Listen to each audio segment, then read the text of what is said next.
Hello बच्चों, आज के लेक्चर में हम फंक्शंस ऑफ लार्ज इंटेस्टाइन के बारे में डिस्कस करने वाले हैं। स्मॉल इंटेस्टाइन, स्टमक, इन सब के बारे में हमारी बात हो चुकी है और अब हम लार्ज इंटेस्टाइन के इंपॉर्टेंट फंक्शंस को समझते हैं। तो यहां पे सबसे पहला function absorption of water, minerals and certain drugs. Water का एब्जॉर्प्शन, मिनरल का एब्जॉर्प्शन एंड ड्रग्स का एब्जॉर्प्शन। ठीक, तो यहां पे आप देखोगे कि किसी भी प्रकार का डाइजेशन नहीं हो रहा है, कोई डाइजेस्टिव एक्टिविटी देखने को नहीं मिल रही है, सिर्फ और सिर्फ एब्जॉर्प्शन का काम हो रहा है। इसके अलावा इंटेस्टाइन, लार्ज इंटेस्टाइन के वॉल से म्यूकस रिलीज हो रही हैं जो वेस्ट को, डाइजेस्टिव वेस्ट को या अनडाइजेस्टेड फूड मटेरियल को एडहेयर कर रही हैं। ठीक, पार्टिकल्स एंड ल्यूब्रिकेशन का काम यहां पे कर रही हैं ताकि जो फूड पार्टिकल है, जो अनडाइजेस्टेड फूड मैटर है, वो आसानी से लार्ज इंटेस्टाइन में पास होते हुए एनस तक, रैक्टम तक जा सके। ओके, तो म्यूकस यहां पे रिलीज हो रहा है। तो दो इंपॉर्टेंट फंक्शन यहां पे हमने देखा।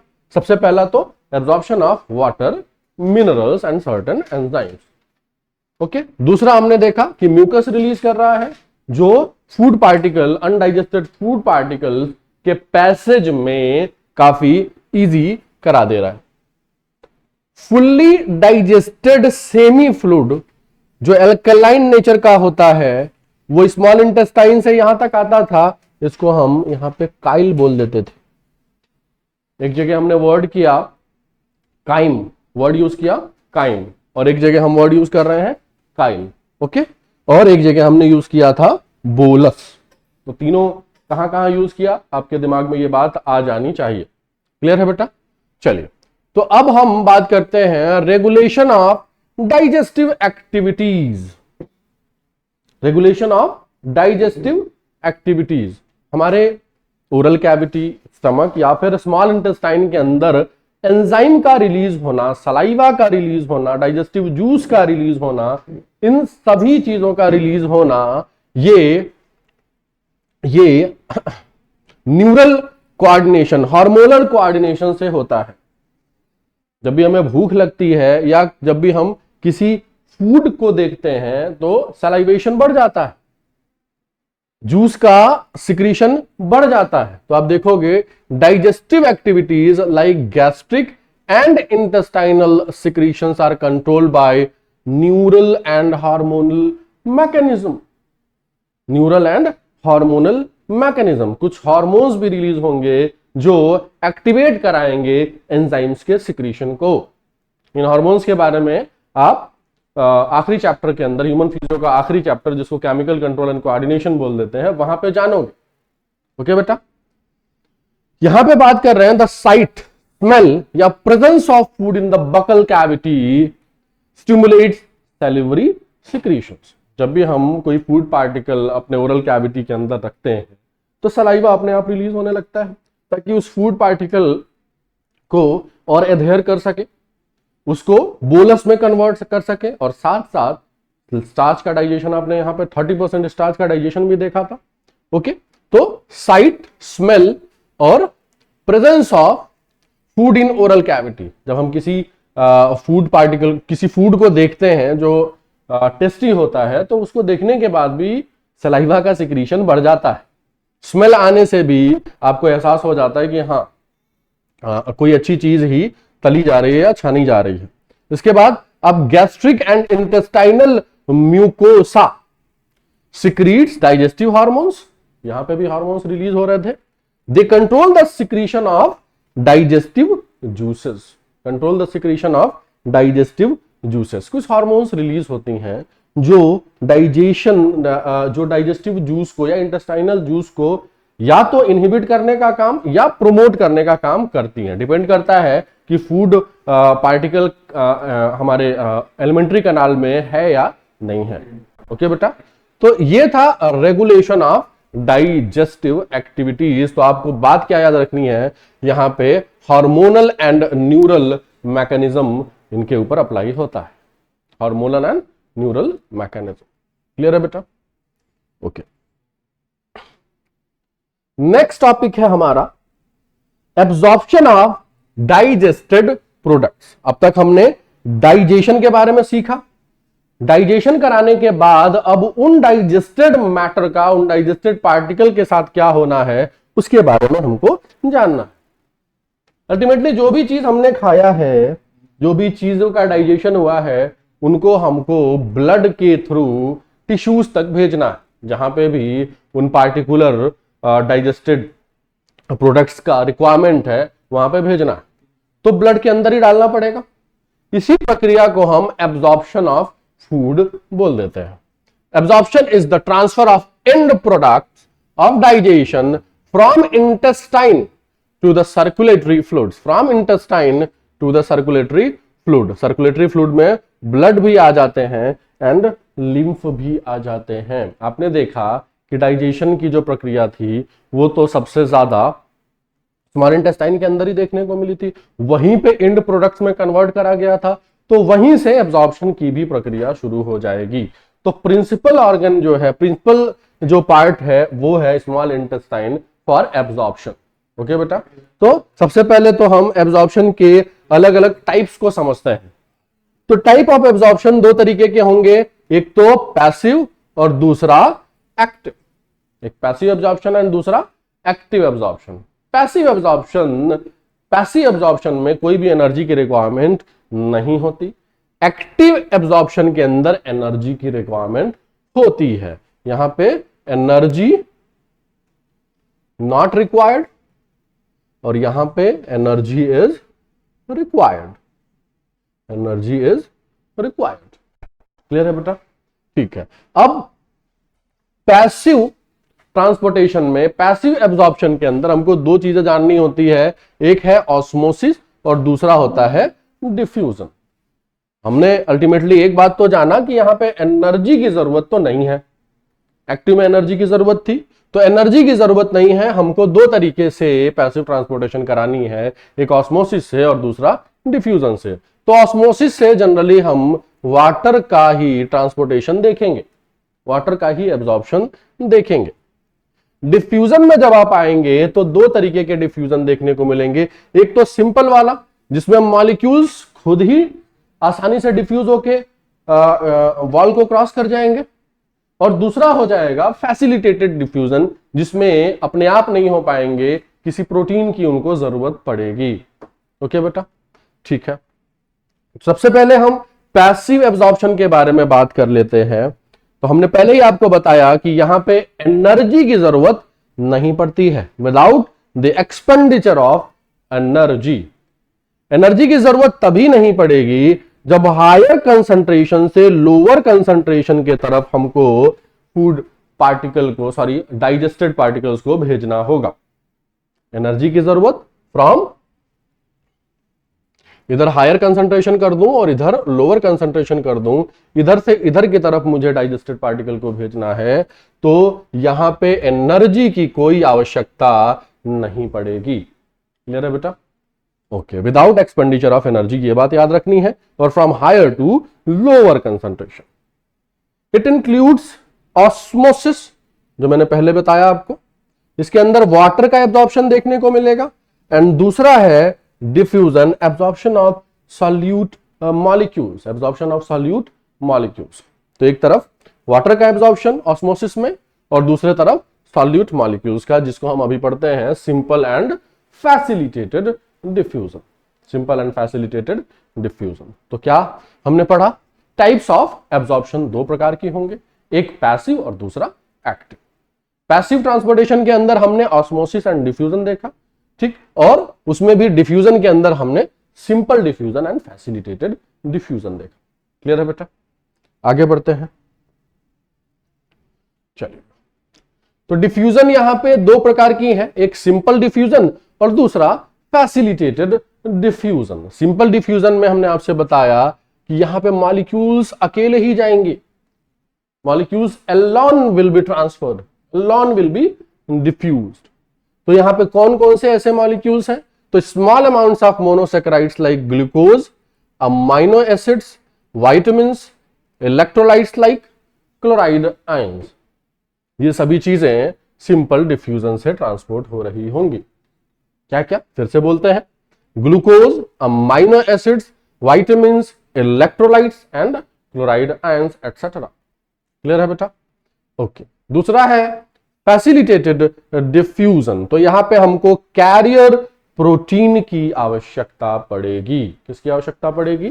Carrier protein. तो यहां पे ग्लूकोज एंड अमाइनो एसिड्स आ जाएंगे।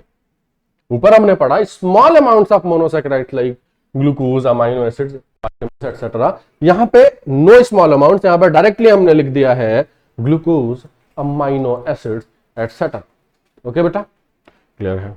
तो डिफ्यूजन कितने प्रकार के हुए? दो प्रकार के, एक सिंपल डिफ्यूजन एंड दूसरा फैसिलिटेटेड डिफ्यूजन। सिंपल डिफ्यूजन में पार्टिकल अपने आप मूव करेंगी, किसी की जरूरत नहीं पड़ेगी, और फैसिलिटेटेड डिफ्यूजन में किसी प्रोटीन की आवश्यकता पड़ेगी, एक कैरियर प्रोटीन की आवश्यकता पड़ेगी। ओके, नेक्स्ट हमारा आ जाता है एक्टिव एब्जॉर्प्शन। जैसा कि पहले भी मैंने आपको बताया, यहां पे एनर्जी की जरूरत पड़ेगी, एनर्जी की जरूरत पड़ेगी, इट विल नीड एनर्जी। यहां पे from lower concentration to higher concentration हमको मॉलिक्यूल्स को ले जाना होता है। तो जब भी हम लोअर से हायर की तरफ मॉलिक्यूल को ले जाने की कोशिश करेंगे तो वहां पे एनर्जी की जरूरत पड़ेगी। ओके, तो from lower concentration region to higher concentration region against concentration gradient, against concentration gradient. Examples है यहां पे absorptions of amino acids, monosaccharide like glucose, electrolytes like sodium ion etcetera, electrolytes like sodium ion etcetera. Clear है बेटा? तो इन चीजों का transportation active method से हो रहा है, एनर्जी की रिक्वायरमेंट पड़ रही है। ठीक, ये था एक्टिव एंड पैसिव एब्जॉर्प्शन का अलग अलग तरीका।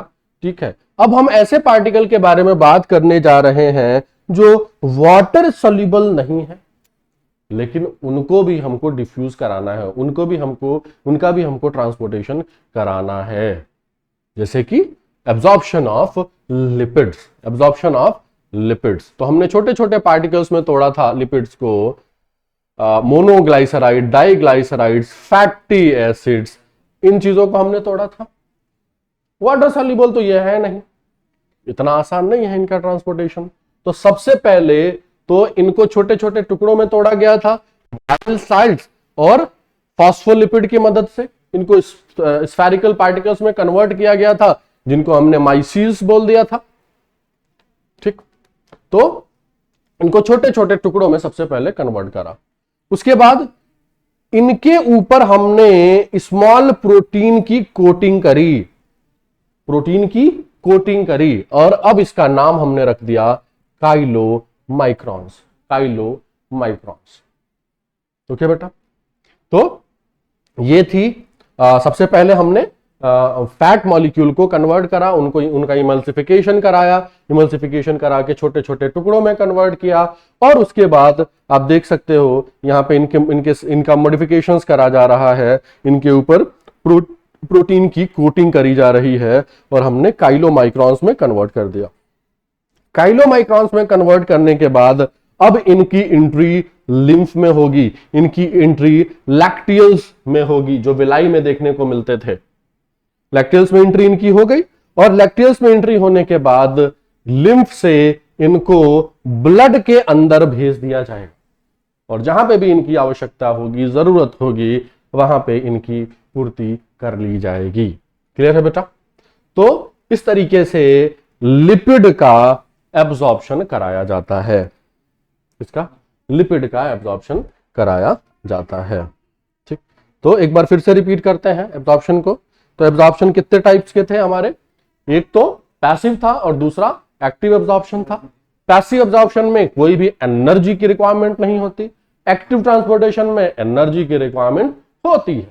पैसिव ट्रांसपोर्टेशन के अंदर हमने ऑस्मोसिस देखा, एंड डिफ्यूजन देखा। ऑस्मोसिस बेसिकली हम वाटर का कराते हैं और डिफ्यूजन बाकी चीजों का कराते हैं। डिफ्यूजन भी हम दो तरीके के पढ़ते हैं, एक सिंपल डिफ्यूजन एंड दूसरा है फैसिलिटेटेड डिफ्यूजन। सिंपल डिफ्यूजन के अंदर हमने पढ़ा कि वहां पे जो मॉलिक्यूल है वो खुद ही चला जाता है, खुद ही डिफ्यूज होकर आगे की तरफ बढ़ जाता है, वहां पे किसी प्रोटीन की आवश्यकता उसको नहीं पड़ती। फैसिलिटेटेड डिफ्यूजन के अंदर हमको फैसिलिटी प्रोवाइड करनी पड़ती है, एक कैरियर प्रोटीन देना पड़ता है और वो उस पार्टिकल को रास्ता पार कराएगा, बाउंड्री पार कराएगा।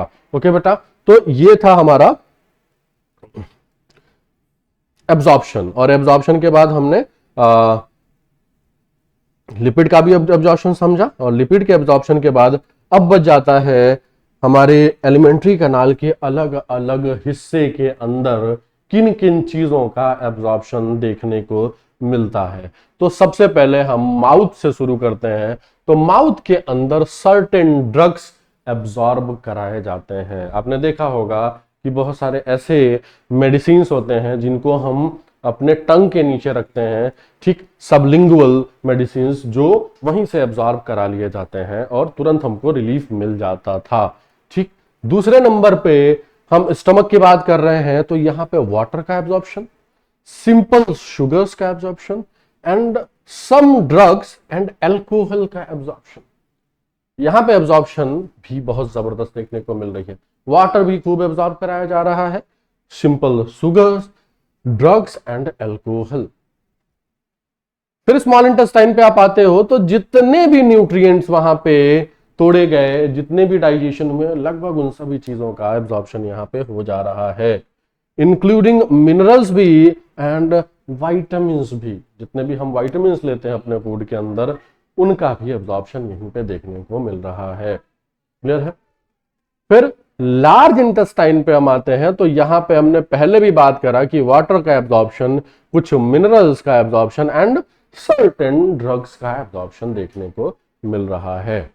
क्लियर है बेटा? तो इस बात को आप समझिएगा कि माउथ के अंदर, ओरल कैविटी के अंदर ड्रग्स का एब्जॉर्प्शन हो रहा है। उसके अलावा स्मॉल इंटेस्टाइन, आप स्टमक की बात करोगे, वाटर का एब्जॉर्प्शन, सिंपल शुगर्स का एब्जॉर्प्शन, ड्रग्स एंड एल्कोहल का एब्जॉर्प्शन हो रहा है। उसके बाद स्मॉल इंटेस्टाइन में सभी न्यूट्रिएंट्स एब्जॉर्ब हो जाएंगे और मिनरल और विटामिन एब्जॉर्ब होंगे। लार्ज इंटेस्टाइन में वाटर, कुछ मिनरल्स और certain drugs will be absorb. Clear है बेटा? Okay. Small intestine is the chief area of absorption due to, यहां पे सबसे ज्यादा एब्जॉर्प्शन देखने को मिल रहा था हमें। चीफ एरिया ऑफ एब्जॉर्प्शन, क्या क्या चीजें एब्जॉर्ब कराई जा रही हैं, क्यों यहां पे एब्जॉर्प्शन ज्यादा है? तो उसके पीछे का सबसे पहला कारण है, यहां पे विलाई देखने को मिल रहा है। और विलाई क्या करती थी? सरफेस एरिया को इंक्रीज करा देती थी। सरफेस एरिया को इंक्रीज करा देती थी। जितना ज्यादा सरफेस एरिया, उतना ज्यादा स्पेस मिल गया एब्जॉर्प्शन के लिए, पहली चीज। दूसरी बात, स्मॉल इंटेस्टाइन का लेंथ भी बहुत ज्यादा होता था। हमने स्मॉल इंटेस्टाइन के बारे में जब डिस्कस किया था तो वहां पे हमने बताया था कि सबसे लंबा पोर्शन यही होता है। और तीसरी बात, क्वाइल्ड फॉर्म में रखे होते हैं, तो क्वाइल्ड इन नेचर। तो ये था चीफ एरिया ऑफ एब्जॉर्प्शन और इनके कारण आपको समझ में आ गए होंगे।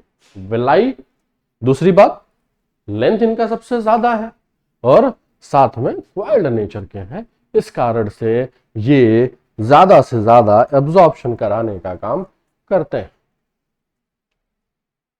कुछ नोट्स लिखे हुए हैं।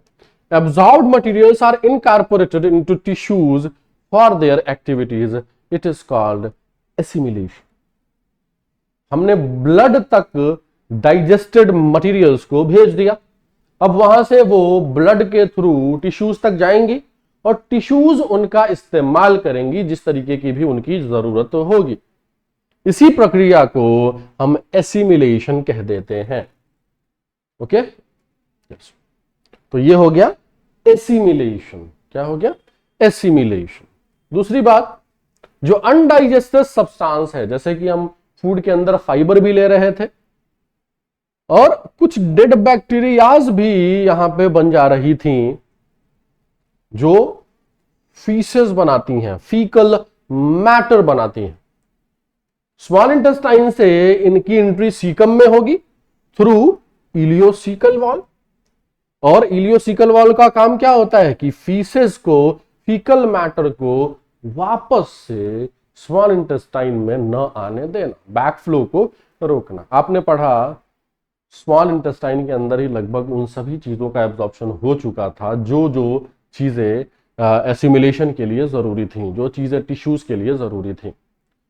अब जब स्मॉल इंटेस्टाइन से इन मैटर्स का, इन अनडाइजेस्टेड फूड मैटर का एंट्री लार्ज इंटेस्टाइन में हो रहा है, तो वो तो बिना काम का रहा, उसमें तो कुछ खास ऐसी चीज नहीं है, वाटर्स को अगर छोड़ दिया जाए तो इनकी एंट्री दोबारा से स्मॉल इंटेस्टाइन में नहीं होनी चाहिए। तो इसके लिए क्या है, इलियोसिकल वॉल, इलियोसिकल वॉल।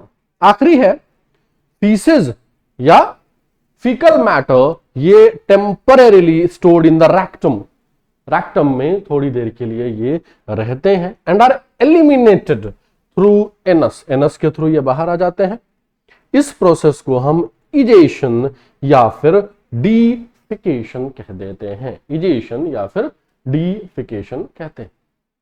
ठीक है, तो अगर हम बात करें शुरू से लेके अब तक की, तो हमने क्या क्या समझा। सबसे पहले तो हमने इंजेशन समझा, इनटेक ऑफ फूड पार्टिकल। उसके बाद हमने डाइजेशन कराया, डाइजेशन के बाद जो फूड मैटर है उनका एब्जॉर्प्शन, जो डाइजेस्टेड मैटर है उनका एब्जॉर्प्शन हुआ, और एब्जॉर्प्शन के बाद उनको सेल्स तक भेजा गया, टिश्यूज तक भेजा गया और उनका इस्तेमाल किया गया, उनको हमने एसिमिलेशन कह दिया। अब जो अनडाइजेस्टेड वेस्ट था, उस अनडाइजेस्टेड वेस्ट को हमने बाहर की तरफ भेज दिया, इसको हमने डीफिकेशन या फिर इजेशन कह दिया, डीफिकेशन या फिर इजेशन कह दिया। तो ये कुछ स्टेप्स थी जिसको हमने एक एक करके समझा और पढ़ा इस चैप्टर के अंदर। क्लियर है बेटा? ओके, आगे बढ़ते हैं। एक छोटा सा टॉपिक रह जाता है, calorific value, calorific value of carbohydrate, protein and fat. इन चीजों की कैलोरीफिक वैल्यू। तो कैलोरीफिक वैल्यू होती क्या है, तो समझिएगा इस बात को कि 1 ग्राम फूड पार्टिकल को अगर कंबशन कराते हैं तो उस कंबशन से हमें कितनी एनर्जी मिलती है, कितना हीट लिबरेट होता है, कितना हीट जनरेट होता है, इसी को हम कैलोरीफिक वैल्यू कह देते हैं। ओके बेटा, तो हम किस फॉर्म में ले रहे हैं इसको, हीट एनर्जी के फॉर्म में ले रहे हैं। ठीक, because heat is the ultimate form of all energies. Clear है? तो आप इसको जूल में या फिर कैलोरी में ही लेते थे। क्लियर? ओके, आपने इसको कैलोरी के फॉर्म में ले लिया या फिर जूल के फॉर्म में ले लिया। क्या है ये? It is the amount of heat energy required to raise the temperature of 1 gram of water by 1 degree centigrade. 1 gram पानी का टेम्परेचर 1 डिग्री सेल्सियस अगर आपको बढ़ाना हो तो कितनी हीट की रिक्वायरमेंट होगी, उसी को हम कैलोरी या हीट एनर्जी कह देते हैं। जैसा कि ये जो वैल्यू है ये बहुत छोटा होता है, टाइनी अमाउंट होता है, तो इसलिए जो फिजियोलॉजिस्ट होते हैं वो किलो कैलोरी या फिर किलो जूल वर्ड यूज करते हैं, किलो कैलोरी या फिर किलो जूल वर्ड यूज करते हैं। तो अब किलो कैलोरी का हम डेफिनेशन समझते हैं। तो ये क्या हो गया, जब वहां पे हम ग्राम के बारे में बात कर रहे थे, यहां पे सीधे हम किलोग्राम के बारे में बात करने लगेंगे। तो 1 kg ऑफ वाटर के टेम्परेचर को अगर उनके टेम्परेचर को हमको बढ़ाना हो तो कितने एनर्जी की जरूरत होगी, इसको हम किलो कैलोरी बोल देंगे। ओके, थ्रू 1 डिग्री सेंटीग्रेड, ये 1 डिग्री सेंटीग्रेड है। ओके, तो इसको हमको कितना इंक्रीज करना हो। Nutritionist traditionally refer to kilo calorie as calorie and joule, जिसको हम ऑलवेज कैपिटलाइज्ड फॉर्म में ही रखते हैं। ओके, कैलोरी या फिर जूल के फॉर्म में रखते हैं, kilo calorie, kilo joule. Okay बेटा, क्लियर है? तो हम फूड के अंदर कार्बोहाइड्रेट, प्रोटीन और फैट, यही 3 चीज ले रहे थे। इन्हीं 3 चीजों से हमको एनर्जी मिलती है। तो एनर्जी के लिए अब हम समझते हैं, सबसे पहले तो अगर कैलोरीफिक वैल्यू की अगर आप बात करो तो उसको हम बॉम्ब कैलोरीमीटर के अंदर पता करते हैं। एक क्लोज्ड मेटल का चैम्बर होता है, उसके अंदर ऑक्सीजन भरा हुआ होता है और उसमें 1 ग्राम प्रोटीन, कार्बोहाइड्रेट या फैट का हम कंबशन करते हैं, पर उससे कितना हीट जनरेट हुआ इसी को आप कैलोरीफिक वैल्यू बोल देते थे। क्लियर है? तो ये तो एक आइडियल सिचुएशन की आपने बात कर ली, क्योंकि जो चैम्बर है वो क्लोज्ड है। आपने इट्स ग्रॉस कैलोरीफिक वैल्यू की बात की। किसकी बात की? ग्रॉस कैलोरीफिक वैल्यू या फिर ग्रॉस एनर्जी वैल्यू की बात की। लेकिन जो एक्चुअल अमाउंट लिबरेट होती है ह्यूमन बॉडी से, उसको हम फिजियोलॉजिकल वैल्यू ऑफ फूड बोल देंगे। क्या बोल देंगे? फिजियोलॉजिकल वैल्यू ऑफ फूड बोल देंगे। ग्रॉस वैल्यू और फिजियोलॉजिकल वैल्यू में एक डिफरेंस किया जाता है कि ग्रॉस वैल्यू हम आइडियल सिचुएशन में देखते हैं और फिजियोलॉजिकल वैल्यू हम ह्यूमन बॉडी के केस में देखते हैं, जहां पे हीट लॉस भी हो रहा है। तो आप ये कह सकते हो कि gross calorific value is always greater than physiological value, gross physiological value. Okay, तो gross calorific value of carbohydrate आप देखोगे तो 4.1 kilo calorie per gram. Gross calorific value of protein देखोगे तो 5.65 किलो कैलोरी पर ग्राम, और वहीं पे फैट के बारे में बात करोगे तो 9.45 किलो कैलोरी पर ग्राम। यहीं आप इनके फिजियोलॉजिकल वैल्यूज की बात करोगे तो कार्बोहाइड्रेट का 4 किलो कैलोरी पर ग्राम हो जा रहा है, प्रोटीन का 4 हो जा रहा है, एंड आप फैट की बात करोगे तो यहां पे इनका 9 हो जा रहा है। तो वैल्यू कम आई, physiological value gross calorific value से कम आएगी। क्यों कम आएगी ये भी बात मैंने आपको बता दिया, क्योंकि ग्रॉस फिजियोलॉजिकल वैल्यू हम आइडियल सिचुएशन में देखते हैं, वहां पे एनर्जी का कोई लॉस नहीं होता। हालांकि ह्यूमन बॉडी के केस में एनर्जी का लॉस हो रहा है, इसलिए हमने इसको फिजियोलॉजिकल वैल्यू बोल दिया। तो हमको ये बात याद रखनी होगी, physiological value is always less than gross calorific value, gross calorific value. Okay बेटा, तो अगला टॉपिक हमारा होगा डिसऑर्डर्स ऑफ डाइजेस्टिव सिस्टम। इसको हम अगले लेक्चर में इसके बारे में बात करेंगे। ओके बेटा, तो आज के लिए इतना ही। Thank you.